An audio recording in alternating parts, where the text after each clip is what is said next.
tún ti Rugbobo nípínlẹ̀ Pleatu o ẹ̀yin èèyàn nílùú Jos kódà Àgọ́-Àrùkùbá gangan ibẹ̀ níṣẹ̀lẹ̀ àbàmì yìí ló ti ń ṣẹlẹ̀ lọ́wọ́lọ́wọ́ báyìí ẹ wò àwọn ọ̀dọ́ tẹ̀ ń wò yìí àwọn ọ̀dọ́ yẹn kàn ṣàìdédé yọ jáde láti ibì kan wọ́n sì bẹ̀rẹ̀ sí ní lu ọ̀gbẹ́ni kan wọ́n dẹ̀ make sure pé wọ́n ń gbá ọ̀gbẹ́ni yẹn bó ṣe ń fọ́gi mọ́ lórí ni wọ́n ń fa àdá mọ́ lórí ni wọ́n ń ṣa wẹ́lẹ́wẹ́lẹ́ wọ́n sì rí i dájú pé wọ́n pa ọ̀gbẹ́ni yẹn fọ́nrán yẹn mi ò ní láǹfààní láti post ẹ̀ kó gùn jù báyìí lọ àmọ́ ẹ rí gbogbo fọ́nrán yẹn ẹ wo comment section fídíò tá ẹ ń wò yìí Telegram channel wa bẹ́ẹ̀ pẹ̀lú WhatsApp channel wa ẹ tẹ̀ sójú ẹ̀ yóò gbé yín lọ síbẹ̀ ẹ láǹfààní láti wo gbogbo àwọn fọ́nrán yẹn pátápátá tẹ bá rí bí wọ́n ṣe pa ọ̀gbẹ́ni yẹn wọ́n pa bọ̀bọ́ yẹn nípakúpa wọ́n nígbà tí wọ́n ń lu bọ̀bọ́ yẹn lọ́wọ́ páwọn ọlọ́pàá ò yọjú ságbègbè yẹn títí tí wọ́n fi gbẹ̀mí lẹ́nu ọ̀gbẹ́ni yẹn wọ́n ti pa tán yányán kó tó di pé àwọn ọlọ́pàá agbègbè Àgọ́-Àrùkùbá kó tó di pé wọ́n yọjú. ẹ̀yin èèyàn tẹ́ ò bá gbàgbé Àgọ́-Àrùkùbá yìí kan náà ni wọ́n ti sọ sẹ́lẹ̀nu ọjọ́ mẹ́ta yìí ní nǹkan bí ọjọ́ bíi mẹ́ta sí ìsìn ni wọ́n pa àwọn èèyàn lọ rẹ́ẹ̀rẹ́ táwọn agbébọn yadí agbègbè tó bẹ̀rẹ̀ sí yìnbọn tí wọ́n pa olóyún pẹ̀lú ọmọ tí ń bẹ́nu rẹ̀ wọ́n pa ọ̀pọ̀lọpọ̀ àwọn èèyàn àtọmọdé àtàgbà àtọkùnrin àtobìnrin ni wọ́n pa nípa àfọnáfọnsu wọ́n ní kò pẹ́ sígbà yẹn ni gómìnà ìpínlẹ̀ Pleatu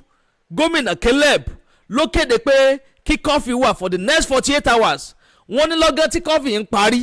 làwọn àtìláwìn ìtúnyọ̀dé o ẹ̀yin èèyàn wọ́n sọsẹ́ láàárọ̀ níní o ní nǹkan bíi aago 7 àárọ̀ yìí níṣẹ̀lẹ̀ àbàmì yìí ló wáyé ní Jos nípínlẹ̀ Pleatu wọ́n ní junction Àgọ́-Àrùkùbá gangan níṣẹ̀lẹ̀ àbàmì yìí ló ti ṣẹlẹ̀ lẹ́gbẹ̀ẹ́ primary school kan tí wọ́n ń pè ní UNA primary school ibẹ̀ ni wọ́n ti sọsẹ́ o kò tún wá tán síbẹ̀ o wọ́n tún ṣe àkọlù tó ní agbára sí ilé ìjọsìn kan ilé ìjọsìn wo ni wọ́n ṣe àkọlù sí ẹ wò máa play fọ́nrán yẹn fún yín lẹ́yìn fídíò yìí máa play fún yín láìpẹ́ fọ́nrán yẹn lẹ́ ń wò ń sàlẹ̀ fídíò yìí wọ́n ní Church of Christ Nation COCIN LCC Nasarawa Kwang ibẹ̀ gangan ni wọ́n ṣe àkọlù sí kí lóhun tó fà á tí wọ́n fi ṣe àkọlù ságbègbè yẹn ọ̀gbẹ́ni yẹn sọ̀rọ̀ o nínú fídíò tá ẹ̀ ń wò ètò Haúsá náà fi sọ àmọ́ màá láǹfààní láti translate ẹ̀ fún yín mo ti send ẹ̀ sọ́rọ̀ ẹ̀mí nǹkan tó já Haúsá ó sì bá ń ṣàlàyé gbogbo ẹ̀ lẹ́kùnrẹ́rẹ́ gbogbo nǹkan tí wọ́n ń sọ ń bẹ̀ kí ni nǹkan tí wọ́n ń sọ nínú fídíò yẹn ẹ̀yin èèyàn eléyìí ó gbẹnu tán ó lé kẹ̀ǹkà bẹ́ẹ̀ náà ló pa ká sọ o oníṣàìdédé làwọn kankan bẹ̀rẹ̀ sí ń ti mọ́tò kan lọ o àwọn angry youth kan náà bá dé yọ dé pẹ̀lú bọn lọ́wọ́ tí wọ́n bẹ̀rẹ̀ sí yin ìbọn tí wọ́n bẹ̀rẹ̀ sí ní ju òkúta wọ́n níbẹ̀ làwọn ti sáré kàbàkàbà làwọn sáré wọnú church páwọn bẹ̀rẹ̀ sí ní gbọ́ Allahu Akbar Allahu Akbar gbogbo bó ṣe ń yìnbọn yẹn ni wọ́n ń pariwo Allahu Akbar Allahu Akbar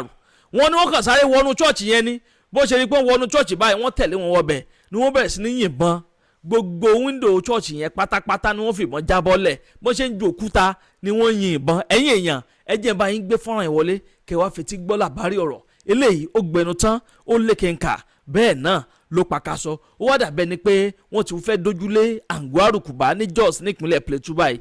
torí jẹ̀ta ni wọ́n sọ sẹ́ńbẹ̀ lọ́jọ́ Sunday ìta lò tán yìí ni wọ́n sọ sẹ́ńbẹ̀ wọ́n tún ti lọ sọ sẹ́ láàárọ̀ kùtùkùtù àárọ̀ yìí eléyìí ó ní agbára o ẹ̀yin èèyàn ẹ máa wá ń comment kẹ́ máa like ẹ jẹ́ ń gbé fọ́nrán ìwọlé ẹ má yí kó ń bẹ̀ o Àdàbà tẹlifíṣàn náà lẹ́wà ẹ kú kalẹ̀. COCIN Church Nasarawa. The church was attacked this morning. Gunshots, stones, and just name it. Check out the windows that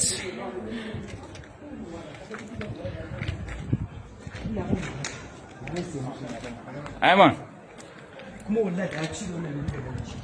Please,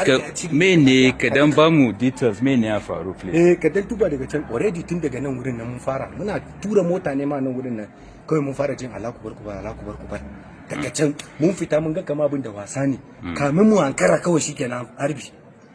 Su riga sun fara wai su bara su iya shiga can ba, mu ma bara mu shiga cikin nan ba. Kawai sai suka da kyar na escape na shiga nan wurin nan. Ina shiga church na kulle gate. Kamin nan in ankara shine ka ga wannan destroyers din nan da ka gani. Akai na gaba daya.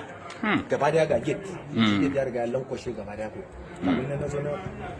kama nawa daga nan muka fara. Jefi ne zuwa wurin. Allah ne kawai da mutum. Ga wani view mun fa ne kawai a cikin nan wurin nan. In ba Allah ne ya taimaka mun rufe nan wurin nan ba ina ga da ya riga zama wani abu da.